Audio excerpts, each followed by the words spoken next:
India ने ये वाला टेस्ट मैच जीत लिया। खाली टेस्ट मैच नहीं जीता, इंडिया ने इसी के साथ साथ आज सीरीज को भी अपने नाम कर लिया। 3-1 से इंडिया लीड कर रहा है और ऐसा लग रहा है कि इंडिया अगला मैच भी जीत के 4-1 से इनको नील मार देगा। लेकिन अगर इंडिया ने पकड़ के इंग्लैंड को बजा दिया, इंडिया ने पकड़ के इंग्लैंड को कम से कम यह बता दिया कि बेटा आपके बस की बात नहीं है हमें हमारे घर में हराना। इंग्लैंड बढ़ गया और उसके साथ बेसबॉल भी बढ़ गया। बेहतरीन तरीके से इंडिया ने इस गेम के अंदर, इस सीरीज के अंदर कमबैक किया है, जा रहे हैं और उसके बाद सीरीज जो है वो आप अपने नाम कर ले। अब इस टेस्ट मैच की बात करें तो इंडिया ने 3-1 से सीरीज को अपने नाम कर लिया। मुबारकबाद हो, यही इंग्लैंड की टीम हमें अपने घर के अंदर 3-0 से हरा के गई थी। 3-0 से अब हम हारे थे, तो क्या डिफरेंस क्या आता है? और जैसे ही शोएब बशीर, टॉम हार्टली, जो रूट ने स्टार्ट किया, तो आप रोहित शर्मा की इंटेंट देखें।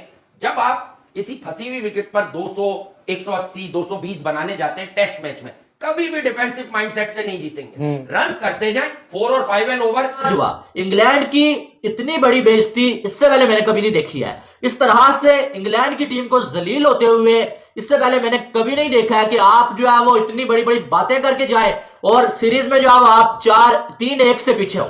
4 मैच। ये बैन का स्टोक याद है तीसरे टेस्ट मैच के एंड पे क्या कह रहा था? ये बैन का स्टोक कह रहा था कि हम टेस्ट सीरीज अभी भी जीत सकते हैं, हम टेस्ट सीरीज अभी भी जीत सकते हैं।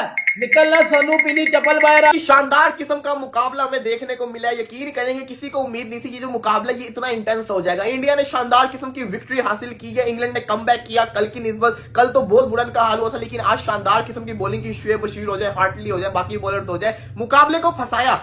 आप खुद सोचें कि 85 के ऊपर पहली विकेट गिरती है और उसके बाद कैसे एकदम से इंडिया की लाइन लगती है। फिर जो शुभमन गिल का मैच के अंदर रोल था वो बड़ा इंपॉर्टेंट रोल था। शुभमन गिल की तारीफ बनती है और इंडिया ने ये वाला टेस्ट मैच जीत लिया। खाली टेस्ट मैच नहीं जीता, इंडिया ने इसी के साथ साथ आज सीरीज को भी अपने नाम कर लिया। 3-1 से इंडिया लीड कर रहा है और ऐसा लग रहा है कि इंडिया अगला मैच भी जीत के 4-1 से इनको नील मार देगा। लेकिन अगर बात करें इस टेस्ट मैच की तो according to Stuart Broad England ने तो बहुत अच्छा कमबैक कर लिया था दूसरे दिन के अंदर। फिर ऐसा हुआ तो हुआ क्या? देखिए यही वो वजह होती है। एक दिन अगर कोई विजिटिंग टीम इंडिया के अंदर डोमिनेट करती है ना, तो वो 4 दिन इंडिया उनके ऊपर हावी रहता है। और आज जिस किस्म की परफॉर्मेंस देखने को मिली, इंग्लैंड ने अच्छी परफॉर्मेंस दिखाई। आज मैं दोबारा कह रहा हूं कि इंग्लैंड ने शानदार किस्म का कमबैक किया, मैच को फंसाया। एकदम ऐसा लगा कि ये जो लड़के हैं ये कहीं ऑल आउट ही ना हो जाए, इंडिया वाले तो लगे जाएंगे। रजत पाटीदार 3 मैचेस, तीनों की तीनों में उसने अपने आप को जाया किया, परफॉर्मेंस नहीं करके दिखा पाया। आज भी जाया हो गया। सरफराज खान आज आउट हो गए, जडेजा आउट हो गए, जायसवाल और रोहित शर्मा तो रन किए। फिर शुभमन गिल ने जो इंपॉर्टेंट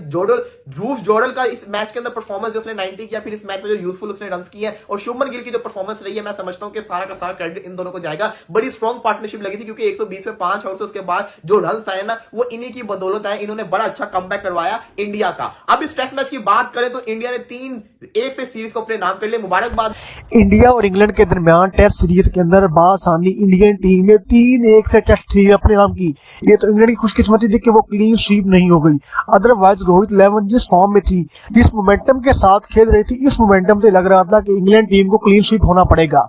शुभ अख्तर का कहना है कि इंडियन टीम ने रोहित 11 ने परफॉर्मेंस दी है, वो बिल्कुल इंप्रेसिव, अनबीटेबल और अनकॉन्शियस परफॉर्मेंस थी।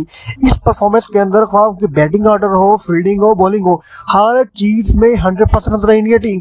वो ओल्ड खिलाड़ी हो, पुराने मंजे हुए एक्सपीरियंस खिलाड़ी हो, या चाहे न्यू टैलेंट हो, सबसे बड़ी बात जो थी इंडियन टीम रोहित 11 के अंदर विराट कोहली कमी। और ये कह रहे थे लोग कि विराट कोहली के बगैर ये टीम हल्की हो जाएगी। टैलेंट है वो विराट कोहली इक्वल तो नहीं, लेकिन विराट कोहली की टक्कर में आकर टीम को सपोर्ट कर सकता है। अलबत्ता जो कमी विराट कोहली की थी वो तो पूरी नहीं हुई, लेकिन उसके बगैर भी टीम ने बहुत अच्छे मार्जिन से हराया। शुभ अख्तर का कहना है कि अभी टीम में विराट कोहली नहीं थे, अगर विराट कोहली होते तो इंग्लैंड को क्लीन स्वीप होना पड़ता। ये तो इंग्लैंड की खुशकिस्मती थी कि विराट कोहली जाती मुस्तफे की टीम से बाहर हो गए, अदरवाइज इंग्लैंड टीम को क्लीन स्वीप कर देते। रोहित 11 ने परफॉर्मेंस दी है, उस परफॉर्मेंस के बाद शाहिद अफरीदी का कहना है कि जो रोहित 11 ने आखिरी चौथे टेस्ट मैच की सेकंड इनिंग के अंदर, फर्स्ट इनिंग में लग रहा था कि इंडिया टीम हार जाएगी क्योंकि इंडिया टीम फर्स्ट सीरीज हार गई थी, इंडिया टीम फर्स्ट इनिंग में हार गई थी। लेकिन सेकंड इनिंग के आगाज में जो बॉलिंग की है, उस बॉलिंग के जलवे के बाद साफ ये बात वाज़ेह होगी कि अगरचे इंडिया टीम बैटिंग ना भी करे, उसके बगैर भी ये इंडिया टीम जीत चुकी है। इस टेस्ट सीरीज के अंदर यशस्वी जायसवाल दो के अपने पहली टेस्ट सीरीज खेले थे बड़े मुकाम के ऊपर, और यशस्वी जायसवाल ने खाली टेस्ट सीरीज के अंदर 18 से 19 छक्के लगाए। टेस्ट फॉर्मेट के अंदर इतनी फास्ट क्रिकेट खेली है जो कि बहुत उम्दा मिसाल है। तो यही इंग्लैंड की टीम हमें अपने घर के अंदर 3-0 से हरा के गई थी। 3-0 से अब हम हारे थे, तो क्या डिफरेंस क्या आता है? डिफरेंस यही आता है कि हमने बनाई फ्लैट विकेट्स के ऊपर हमें डोमिनेट करना चाहिए था, सामने वाली टीम ने डोमिनेट किया। क्यों? क्योंकि हमारे पास बॉलर ही नहीं थे, हमारे पास ऐसे आउट क्लास बॉलर नहीं थे। हमारे पास अश्विन नहीं था, हमारे पास जडेजा नहीं था, हमारे पास कुलदीप यादव नहीं था, हमारे पास अक्षर पटेल नहीं था, हमारे पास बुमराह नहीं था, हमारे पास सिराज नहीं था। हमारे पास इन जैसे बॉलर्स नहीं थे। अगर हमारे पास इन जैसे 3 भी बॉलर होते तो हम डोमिनेट करते। क्यों? क्योंकि इंग्लैंड का पकड़ के घंटा बजा दिया इंडिया ने। चौथा टेस्ट मैच इंडिया जीत चुका है और इंडिया ने इसी के साथ साथ टेस्ट सीरीज अपने नाम कर ली है। ये वो टेस्ट सीरीज है, मुझे लगता है जिसकी बहुत ज्यादा बात भी की जा रही थी। ये वो टेस्ट सीरीज है जिसमें पाकिस्तानी कुछ घंटों ने बोला था कि बैस बॉल इंडिया को एक्सपोज करेगा, बैस बॉल इंडिया को हराएगा, बैस बॉल ये करेगा, बैस बॉल वो करेगा।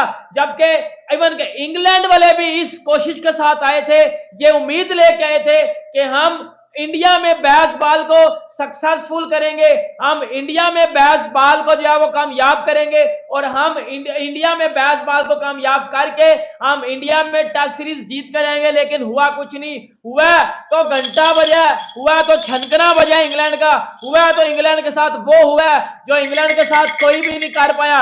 इंग्लैंड ने पाकिस्तान में जाके पाकिस्तान को बैस बॉल के साथ 3-0 मारा। इंग्लैंड ने न्यूजीलैंड में जाके डोमिनेट किया बैस बॉल में। इंग्लैंड ने एशेज में ऑस्ट्रेलिया के अगेंस्ट डोमिनेट किया बैस बॉल में। इंग्लैंड ने साउथ अफ्रीका के अगेंस्ट डोमिनेट किया बैस बॉल में।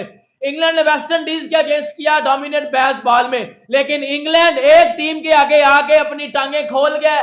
इंग्लैंड ने एक टीम के आगे आके अपनी हार मानी और उस टीम का नाम है इंडिया।